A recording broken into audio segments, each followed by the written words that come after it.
다 같이 사도신경함으로 종료주일 예배 시작하도록 하겠습니다. 전능하사 천지를 만드신 하나님 아버지를 내가 믿사오며 그 외아들 우리 주 예수 그리스도를 믿사오니 이는 성령으로 잉태하사 동정녀 마리아에게 나시고 본디오 빌라도에게 고난을 받으사 십자가에 못 박혀 죽으시고 장사한 지 사흘 만에 죽은 자 가운데서 다시 살아나시며 하늘에 오르사 전능하신 하나님 우편에 앉아 계시다가 저리로서 산자와 죽은 자를 심판하러 오시리라. 성령을 믿사오며 거룩한 공예와 성도가 서로 교통하는 것과 죄를 사하여 주시는 것과 몸이 다시 사는 것과 영원히 사는 것을 믿사옵나이다. 아멘. 오늘 4월 첫째 주일 예수님의 예루살렘 입성을 기념하는 종료주일입니다. 각 가정에서 영상으로 함께 하시는 성도님들을 주님의 이름으로 환영합니다. 6월절과 같은 유대교의 명절을 맞아 예루살렘 성전을 찾는 순례자들은 시편 마지막 부분에 있는 할렐루야로 시작하거나 할렐루야로 끝나는 소위 할렐 시편을 부르면서 성전에 올라갔다고 합니다. 하나님을 찬양하라 라는 뜻의 할렐루야, 우리 삶의 터전이 흔들릴 때 반석이 되어주시고 또 위험할 때 방패가 되어주시고 늘 푸른 초장으로 인도하시는 선한 목자 되시는 하나님, 좋을 때나 힘들 때나 할렐루야, 주님을 찬양하라, 그것이 우리 입술의 고백이 되기를 바랍니다. 우리 오늘 온 마음으로 하나님을 찬양하는 그런 심령으로 하나님께 예배하겠습니다. 찬송가 140장입니다. 찬송가 140장 함께 찬양하겠습니다.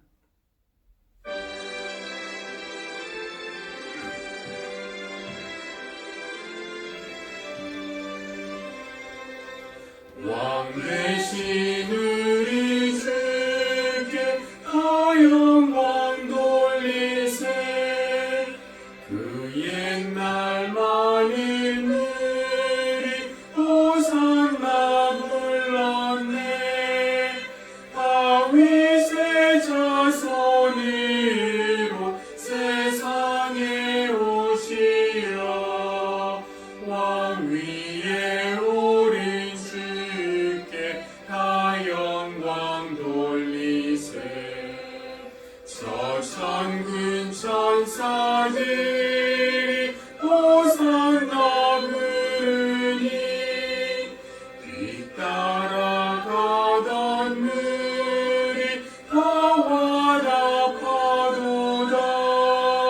저 유대 백성같이 종려가지 들고 오시는 주를 맞아 호산나 부르세. 주 고난 받기 전에 수많은 무리가 영광의 찬송 불러 주 찬양하였네. 이같이 우리들도 주 환영하오니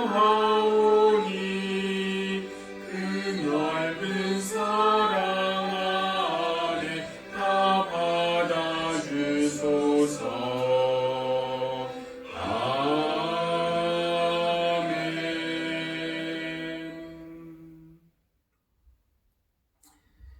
교동문은 빌립보서 2장 5절에서 11절까지의 말씀입니다.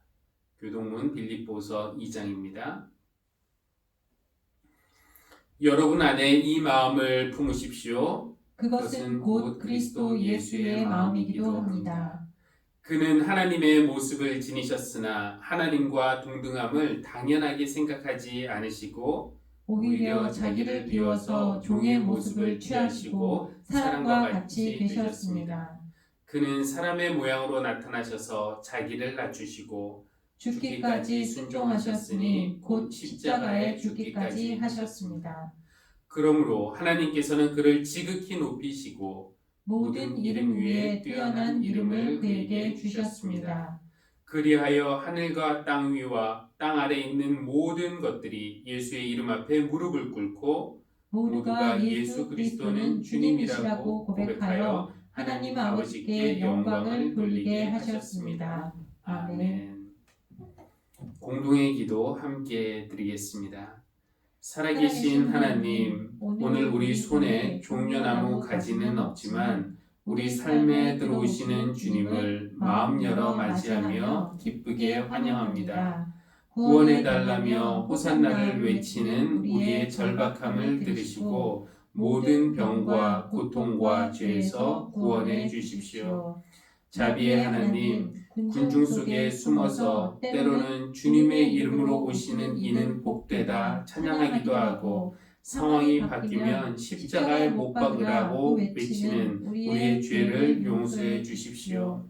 낙이 새끼를 타신 주님의 겸손과 십자가를 지신 주님의 희생을 묵상하면서 한 주를 보낸 후 감사와 영광 중에 부활의 주님을 뵙게 해 주십시오. 예수님의 이름으로 기도합니다. 아멘.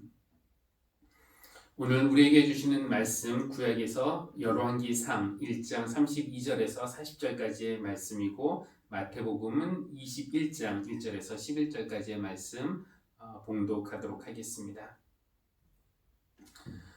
다윗 왕이 사독 제사장과 나단 예언자와 여호야다의 아들 브나야를 불러오라고 하였다. 그들이 왕 앞으로 나아오니 왕이 그들에게 말하였다. 그대들은 나의 신하들을 거느리고 내가 타던 노새에 나의 아들 솔로몬을 태워서 기온으로 내려가도록 하십시오. 사독 제사장과 나단 예언자는 거기에서 그에게 기름을 부어 이스라엘의 왕으로 삼고 그런 다음에 뿔나팔을 불며 솔로몬 왕 만세하고 외치십시오. 그리고 그를 따라 올라와 그를 모시고 들어가서 나를 대신하여 임금의 자리에 앉히십시오. 그러면 그가 나의 뒤를 이어서 왕이 될 것입니다. 그를 내가 이스라엘과 유다의 통치자로 임명하였습니다. 여호야다의 아들 브나야가 왕에게 대답하였다. 아멘. 임금님의 하나님이신 주님께서도 그렇게 말씀하시기를 바랍니다. 주님께서 임금님과 함께 계신 것처럼 솔로몬과도 함께 계셔서 그의 자리가 우리 다윗 임금님의 자리보다 더 높게 되기를 바랍니다. 사독 제사장과 나단 예언자와 여호야다의 아들 브나야와 그렛 사람과 블렛 사람이 내려가서 솔로몬을 다윗 왕의 노새에 태워서 기온으로 데리고 갔다. 사독 제사장이 장막에서 기름을 넣은 뿔을 가지고 와서 솔로몬에게 기름을 부었다. 그리고 뿔나팔을 부으니 모든 백성이 솔로몬 왕 만세하고 외쳤다. 모든 백성이 그의 뒤를 따라 올라와 피리를 불면서 열광적으로 기뻐하였는데 그 기뻐하는 소리 때문에 세상이 떠나갈 듯 하였다. 아멘. 이어서 마태복음 21장 1절에서 11절까지의 말씀입니다. 예수와 그 제자들이 예루살렘에 가까이 이르러 올리브산에 있는 벳바게 마을에 들어섰다. 그때 예수께서 두 제자를 보내시며 그들에게 말씀하셨다. 맞은편 마을로 가거라. 가서 보면 나귀 한 마리가 매어 있고 그 곁에 새끼가 있을 것이다. 풀어서 나에게로 끌고 오너라. 누가 너희에게 무슨 말을 하거든 주님께서 쓰려고 하십니다 하고 말하여라. 그리하면 곧 내어줄 것이다. 이것은 예언자를 시켜서 하신 말씀을 이루시려는 것이었다. 시온의 딸에게 말하여라. 보아라, 내 임금이 내게로 오신다. 그는 온유하시어 나귀를 타셨으니 어린 나귀 곧 멍에 매는 짐승의 새끼다. 제자들이 가서 예수께서 지시하신 대로 어미 나귀와 새끼 나귀를 끌어다가 그 위에 겉옷을 얹으니 예수께서 올라타셨다. 큰 무리가 자기들의 겉옷을 길에다가 폈으며 다른 사람들은 나뭇가지를 꺾어다가 길에 깔았다. 그리고 앞에 서서 가는 무리와 뒤따라오는 무리가 외쳤다. 호산나 다윗의 자손께 복되시다. 주님의 이름으로 오시는 분 더없이 높은 곳에서 호산나. 예수께서 예루살렘에 들어가셨을 때 온 도시가 들떠서 물었다. 이 사람이 누구냐? 사람들은 그가 갈릴리 나사렛에서 나신 예언자 예수라고 말하였다. 아멘. 이는 우리에게 주신 하나님의 말씀입니다. 하나님 감사합니다.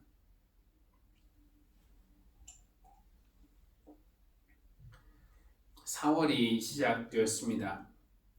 집에서 교회로 오가는 길목에 목련나무가 하나 있는데 예쁘게 핀 목련의 아름다움에 경탄하며 길을 멈추던 것이 단 2, 3일 뿐, 일주일을 못 버티고 어느새 초라하게 땅에 떨어진 목련 잎들을 보면서 든 생각은 참 짧다 였습니다. T.S. 엘리엇의 시 황무지의 전체 내용은 잘 이해하진 못해도 4월은 가장 잔인한 달이라는 첫 소절은 어김없이 떠오르는 4월인데 올해는 더욱 잔인한 것 같습니다. 이미 팬데믹이 되어버린 코로나에 대해서 제가 굳이 더 말씀을 드리지 않아도 될 만큼 코로나19 감염증은 현재 우리 삶의 가장 큰 부분이고 또 가장 큰 뉴스입니다. 전 세계적으로 벌써 확진자가 100만 명이 넘었고 또 사망자가 5만 명이 넘었다고 하지요. 그에 따른 경제적인 타격과 침체, 사람들의 두려움, 원망과 비난, 그리고 사회적 거리두기로 인한 답답함과 피로감, 교회를 향한 차가운 시선, 예배 형태의 변화, 불안한 미래. 저는 50년 살아오면서 전시 상황을 직접 겪어보지 못한 세대이지만 지금은 준전시 상황이라는 사람들의 말이 공감이 갑니다. 준전시 상황 치고 우리나라는 그래도 평화로운 편이지만 이탈리아나 스페인이나 미국 그리고 또 지인들로부터 루마니아 이야기를 들으면 인간의 생명 또한 목련꽃처럼 참 짧고 또 위태로운 것 같습니다. 2000년 전 유대인들은 지금 오늘날 우리의 상황보다 훨씬 더 열악한 상황이었을 것입니다. 바벨론에게 나라가 망한 건 이미 오래전의 일이었습니다. 바벨론이 페르시아에게 밀리면서 이제 좀 살 길이 열리나 싶었지만 곧 그리스에게 그리고 그 다음은 로마에게 주권을 빼앗긴 신세가 되었습니다. 자유도 없고 먹고 살기도 힘들고 과연 우리에게 희망은 있을까? 이 질문은 예나 지금이나 똑같습니다. 그래도 우리는 지금 투표를 해서 우리의 대표자를 직접 뽑을 권리라도 있지만 예수님 시대 유대인들에게는 그런 것도 없었습니다. 그저 바라는 것은 오래전부터 성서가 예언한 메시아가 오시는 것, 그가 와서 이 땅에서 로마 세력을 몰아내고 다윗의 영광스러운 나라를 회복시켜 주는 것 뿐이었습니다. 이쯤 되면 메시아가 오실 때가 되었는데, 나타나실 때가 되었는데, 오실 때가 되었는데, 그렇게 메시아에 대한 기대는 쌓이고 또 쌓이고, 그래서 터질 것 같은 꽃망울처럼 부풀었습니다. 그해 6월절에도 예루살렘 성전에 순례를 오는 사람들은 아마 메시아여 어서 오소서, 지금 오소서 그런 기도를 드리면서 예루살렘 성전을 찾았을 것입니다. 그런데 이 순례객들이 어느 작은 퍼레이드를 목격하게 됩니다. 어떤 사람이 예루살렘 문을 통과하여 시내 안으로 들어오는데 작은 무리가 그를 뒤따르고 있습니다. 재미있는 것은 다 큰 어른이 어린 나귀를 타고 들어왔다는 것이었어요. 예수님이 출발하신 곳이 예루살렘 시의 동쪽 맞은편 올리브산에 있는 벳바게라는 마을이었으니까 거기에서 출발해서 예루살렘에 왔다면은 기드론 계곡을 지나서 예루살렘의 동쪽으로 난 문을 통과해서 들어오셨을 것입니다. 그런데 자신의 경전, 유대교의 경전은 우리가 가지고 있는 구약이죠. 그 경전을 열심히 공부한 유대인이었다면은 그 동쪽 문이 평범한 문이 아니라는 것과 나귀가 평범한 동물이 아니라는 것을 눈치챘을 것입니다. 그 동쪽 문으로는 메시아가 오실 것이라는 기대가 있었고요. 메시아가 오신다면은 마태가 스가랴 예언서를 인용한 것처럼 그는 나귀를 타고 오실 것이라고 했습니다. 시온의 딸에게 말하여라. 보아라, 내 임금이 내게로 오신다. 그는 온유하여서 나귀를 타셨으니 어린 나귀 곧 멍에 매는 짐승의 새끼다. 게다가 그들의 역사, 국사 공부를 열심히 한 유대인이라면은 임금이 나귀를 타고 기드론 계곡에서 예루살렘으로 입성하는 것이 이번이 처음 일은 아니라는 것도 알았을 것입니다. 솔로몬 왕도 그렇게 왕이 되었거든요. 다윗이 나이가 많아지자 후계자를 세워야 했습니다. 다윗은 부하들을 시켜서 솔로몬을 자신의 늙은 나귀에 태우고 기혼으로 혹은 기드론 골짜기로 보냈습니다. 거기에서 제사장 사독과 예언자 나단에게 솔로몬에게 기름을 붓고 왕으로 삼으라고 지시하죠. 그들은 다윗의 명령대로 솔로몬을 나귀에 태웠고 기온에서 그에게 기름을 붓고 왕으로 삼았습니다. 그리고 뿔나팔을 불자 모든 백성이 솔로몬 왕 만세 하고 외쳤습니다. 그리고 같은 나귀를 타고 예루살렘으로 돌아왔겠죠. 솔로몬 왕이 기드론 골짜기에서 출발해서 예루살렘 동쪽 문을 통과하여 예루살렘에 입성할 때 어떤 일이 있었는지 오늘 우리가 읽은 열왕기상 1장 40절 말씀인데요. 이렇게 묘사합니다. 모든 백성이 그의 뒤를 따라 올라와 피리를 불면서 열광적으로 기뻐하였는데 그 기뻐하는 소리 때문에 세상이 떠나갈 듯 하였다. 그런 솔로몬의 이야기를 알고 있는 사람들, 그리고 그날 비슷한 모습으로 나귀를 타고 입성하시는 예수님, 그 모습이 다윗의 아들 솔로몬의 대관식과 닮았다고 생각하니 어떤 사람들은 진지하게, 또 어떤 사람들은 흥미를 가지고 최소한의 재미를 위해서라도 사람들이 이 퍼레이드에 동참한 것입니다. 겉옷을 벗어서 길 위에 까는 사람들도 있었고, 또 종려나무 가지를 꺾어다가 길 위에 깔고 나귀를 타고 들어오시는 예수님을 따라가며 외쳤습니다. 호산나 다윗의 자손께, 복되시다 주님의 이름으로 오시는 분, 더없이 높은 곳에서 호산나. 이와 비슷한 기간에 예루살렘에서는 전혀 다른 행진도 있었습니다. 이때는 6월절이었고 6월절이 되면은 전국 각지에서, 아니 세계 각곳에 흩어져 있던 유대인들이 6월절을 지키기 위해서 예루살렘으로 모여들었죠. 근데 평소보다 많은 인구가 모이면 어떤 일이 발생할지 알 수 없는 법입니다. 만에 하나 모인 사람들이 로마에 대항하여 데모라도 한다면은 그건 골치 아픈 일이 아닐 수가 없습니다. 그래서 유대 절기는 유대인들에게는 명절이지만 통치하는 로마의 입장에서는 긴장이 되는 기간이었습니다. 오늘 종료주일과 특별히 다음 주 부활절이 우리 믿는 사람들에게는 명절이고, 당연히 우리가 다 모여서 축하하며 예배드리고 또 기쁨을 나누고 싶은 날이지만, 요즘 같은 때 부활절이 정부에게는 부담스러운 것과 마찬가지입니다. 혹시 모였다가 교회들을 중심으로 집단 감염이라도 발생한다면은 교회가 욕먹는 것은 물론이고요. 그동안 목숨을 걸고 힘썼던 의료진들과 방역팀들의 헛수고는 물거품이 될 것이고, 또 외신들의 칭찬은 한순간에 조롱으로 바뀔 수도 있습니다. 그러니 중앙정부나 지방자치제에서는 이 방역의 관점으로 볼 때 부활절이 다가오는 것이 달갑지만은 않습니다.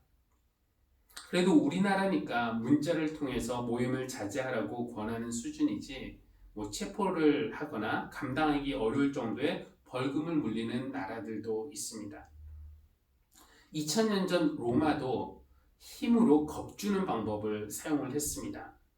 평소에 지중해 해변 도시인 가이사랴에 주둔하던 로마 총독과 군대가 6월절 기간에는 예루살렘을 향해서 행진했습니다. 가이사랴가 예루살렘의 서쪽에 있으니까 아마 서쪽 방향으로 난 문을 통해서 예루살렘으로 입성했겠죠.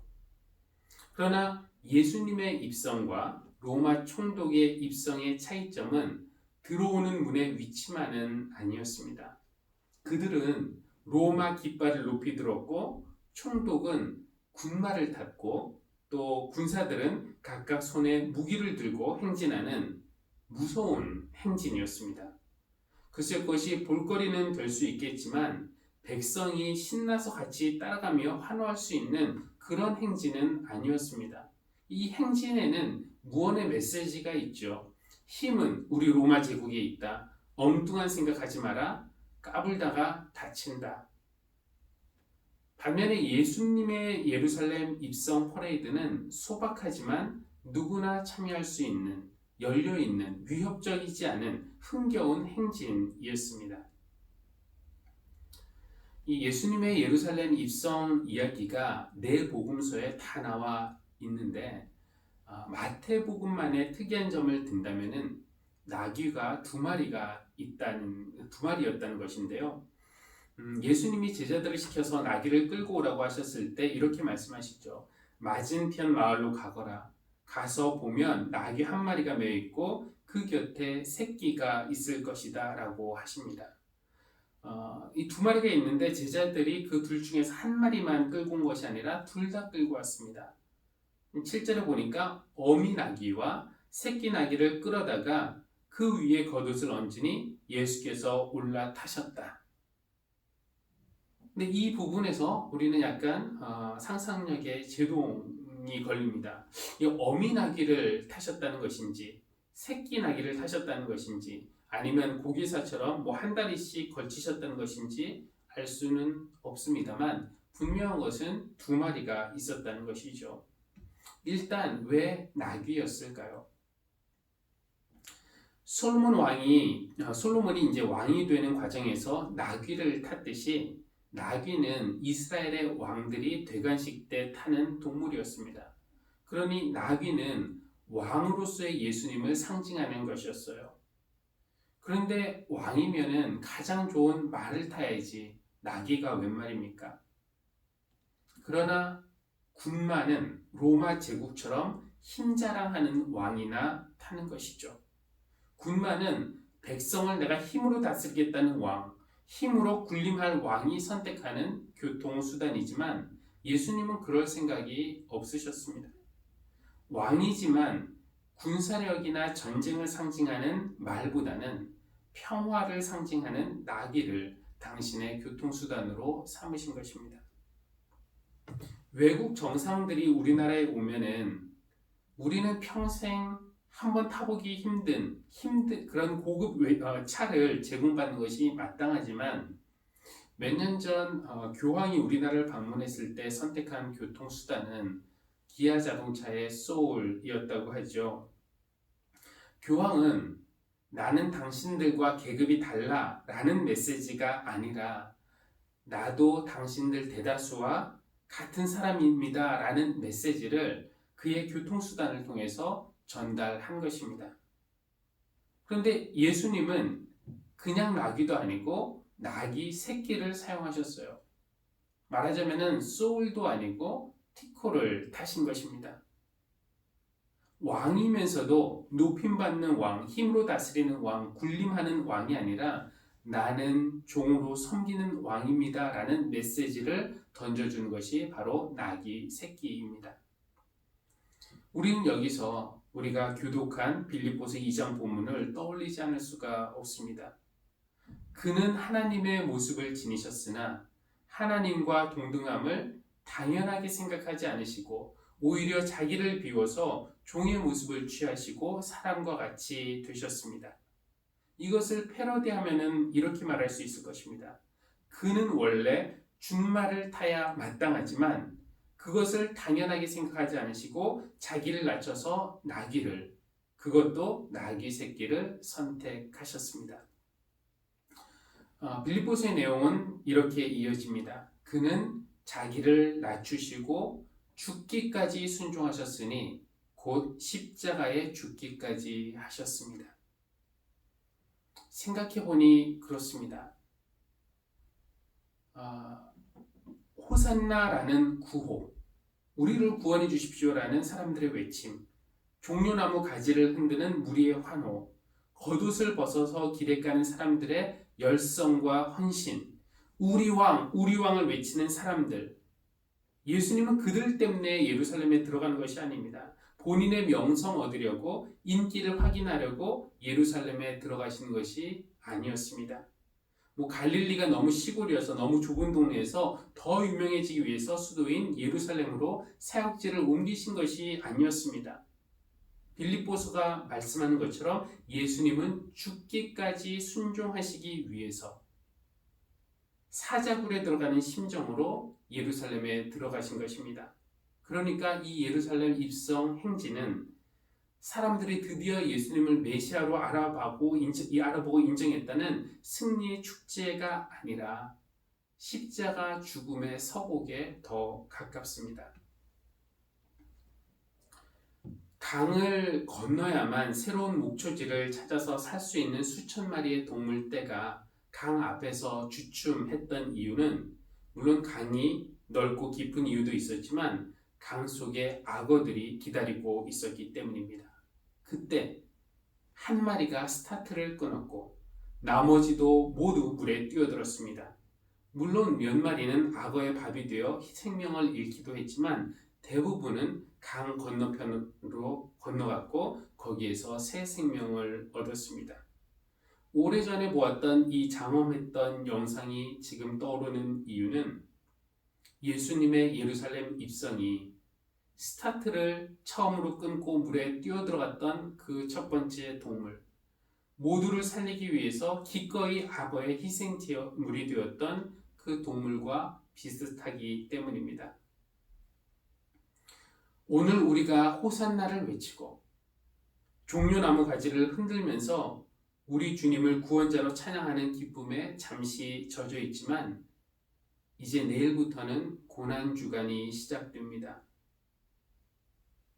예루살렘에 들어가심으로써 입성하심으로써 우리 주님은 죽음의 강을 향해 스타트를 끊으신 것입니다. 곧 십자가를 지고 고난의 길을 가실 것입니다. 골고다 언덕까지, 아니 그 건너편까지 가야 그곳에 참된 생명이 있기 때문입니다. 예수님이 먼저 뛰어들으셨다는 것은 우리도 함께 뛰어들어야 한다는 것입니다. 물속에서 악어들이 기다리고 있지만 동시에 악어가 한 마리가 동시에 두 마리를 먹을 수 없습니다. 먼저 먹히기 위해 뛰어드는 한 마리의 희생 때문에 다른 동물들은 무사히 건널 수가 있었습니다. 죽기까지 순종하여 십자가를 지시는 분이 계시기 때문에 우리는 골고다 건너편까지 무사히 갈 수 있습니다. 오늘 우리는 예수님 뒤를 보면서 따라갑니다. 우리가 모시는 분, 우리가 주님으로 고백하는 분, 그분이 가장 훌륭한 준말을 타시면 좋겠다는 생각이 들기도 하죠. 그분이 강하다는 것은, 그분이 높다는 것은 우리도 강하고 높다는 것을 의미하니까요. 그러나 우리가 따르는 분은 나귀 새끼를 선택하셨습니다. 왕이지만 지배하는 왕이 아니라 섬기는 왕이라는 무언의 메시지입니다. 까불면 죽는다가 아니라 널 살리기 위해서 내가 죽는다라는 메시지입니다. 우리가 믿고 따르는 주님이 바로 이런 분이십니다. 이제 사순절 40일 중에서 34일이 지났고 엿새 남았습니다. 내일부터 엿새 동안은 고난주간입니다. 환호하는 것은 오늘만입니다. 내일부터는 우리가 죽음의 강을 건널 것입니다. 그러나 두려워하지 마십시오. 용기를 내십시오. 악어는 먼저 뛰어드신 주님이 해결해 주실 것입니다. 죽음은 먼저 십자가를 지신 주님이 해결해 주실 것입니다. 엿새 동안 나귀 새끼를 타고 앞서가시는 우리 주님, 또 얼마 후에는 십자가를 지시고 앞서가실 우리 주님을 우리가 뒤따르면서 종으로 오신 왕, 그리고 우리를 살리시기 위해서 먼저 스타트를 끊고 골고다 언덕을 향해 가시는 분을 우리가 깊이 묵상하면서 따라간다면 우리도 더 높아지려는, 더 가지려는, 더 지배하려는 마음 내려놓고 섬기고 희생하는 기독교인의 모습으로 살아갈 수 있으리라 믿습니다. 일주일 후 살아서 골고다 언덕 건너편에서 뵙겠습니다. 기도하겠습니다. 하나님, 세상에 여러 행렬들이 있지만 군마를 앞세우고 무기를 자랑하는 퍼레이드가 아니고 부와 명예와 승리를 자랑하는 퍼레이드도 아니고 소박하고 초라해 보여도 나귀 새끼를 타고 가시는 예수님의 뒤를 따르겠습니다. 앞서 가시는 주님을 보면서 하나님과 동등한 것을 당연하게 여기지 않으시고 자신을 비워서 종의 모습까지 낮아지신 주님, 죽기까지 순종하신 주님에게서 겸손과 순종을 배우게 해주십시오. 골고다를 향해 먼저 뛰어드시는 주님, 아직도 무서움이 많아 망설이는 우리에게 믿음을 더해 주셔서 골고다 언덕 건너편에 부활의 새 생명이 있음을 믿고 주님을 신뢰하며 우리도 담대하게 주님을 뒤따르게 해주십시오. 우리보다 앞서가시며 희생하심으로써 우리에게 죽음을 피할 수 있는 길을 열어주신 십자가의 신비와 은혜를 깊이 묵상하며 더욱 감사하고 더욱 주님을 사랑하는 한 주를 보내게 해주십시오. 예수님의 이름으로 기도합니다. 아멘. 찬송가 440장 함께 찬양하겠습니다. 찬송가 440장입니다. 어디든지 예수 나를 이끌면.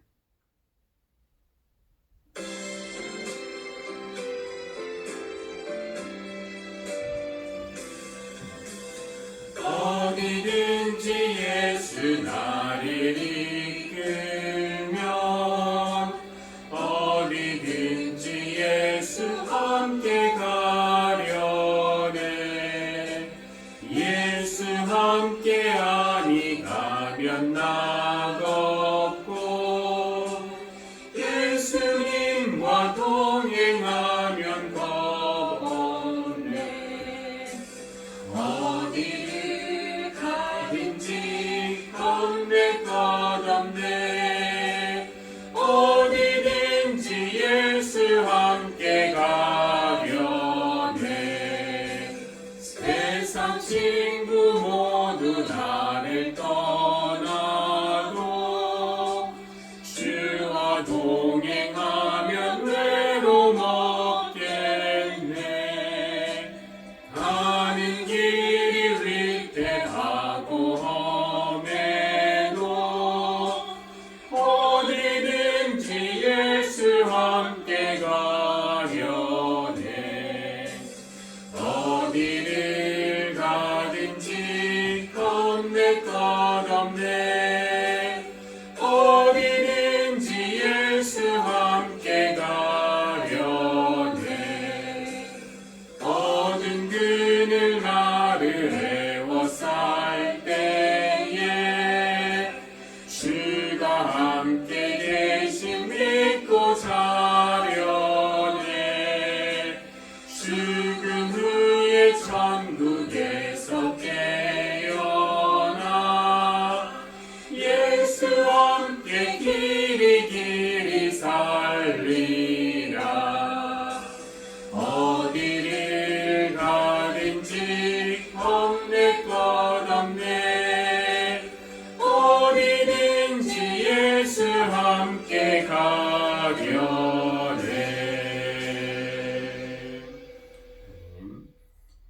교회 소식 전해드리겠습니다. 오늘 영상 예배 함께 하시는 성도님에게 하나님께서 은혜를 베푸시고 또 한 주간도 지켜주시기를 바랍니다. 오늘 종료주일이고 내일부터는 고난주간이 시작이 됩니다. 우리 주님의 고난을 묵상하며 부활절을 맞을 준비를 하시기를 바랍니다. 다음 주일부터 부활주일인데요. 다음 주일부터 우리가 기존 방식대로 모여서 드리는 예배와 영상 예배를 병행하려고 합니다. 주보 뒷면에 안내를 해드렸는데 일단 증상이 있거나 또 감염의 가능성이 있으신 성도님이나 또 안전을 위해서 거리 두기를 실천하실 성도님들은 가정에서 영상으로 예배를 드리시기 바라고, 또 함께 예배를 드리시기 원하신 분들은 11시에 모여서 예배를 드리겠습니다. 단 예배를 드리실 때 다음 사항을 지켜주셔야 하는데 우리가 7가지 수칙이 있습니다. 그 중에서 여러분들이 지켜주실 것은 4가지인데요. 예배 전에 발열이나 기침이나 인후염의 증상이 있는지 확인하고 없으면은 예배에 참석하실 수 있습니다. 그리고 예배 시에는 늘 상시 마스크를 착용해 주시기 바라고 또 손소독제가 비치되어 있으니 자주 사용해 주시길 바랍니다. 그리고 예배 시 또 성도 간의 거리는 2m를 유지하게 되어 있습니다. 너무 다닥다닥 붙어 앉지 않으시고 충분한 거리를 두고 앉으시면 좋겠습니다. 교회는 매주 토요일마다 방역을 하고요. 또 당분간 교회에서는 식사를 하지 않겠습니다. 우리가 이 수칙들을 지키면은 또 교회 공간이 여유가 있으니까 함께 모여서 예배를 병행해도 또 가정에서 드리실 분은 예배드리고 또 여기서 드리시길 원하시는 분들은 11시에 오셔도 좋겠습니다. 여러분 이 코로나19 사태가 완전히 종식될 때까지 최대한 또 거리두기와 또 안전에 최선을 다해 주시기를 바라겠습니다. 제가 헌금을 위한 기도하고 축도로 예배 마치겠습니다.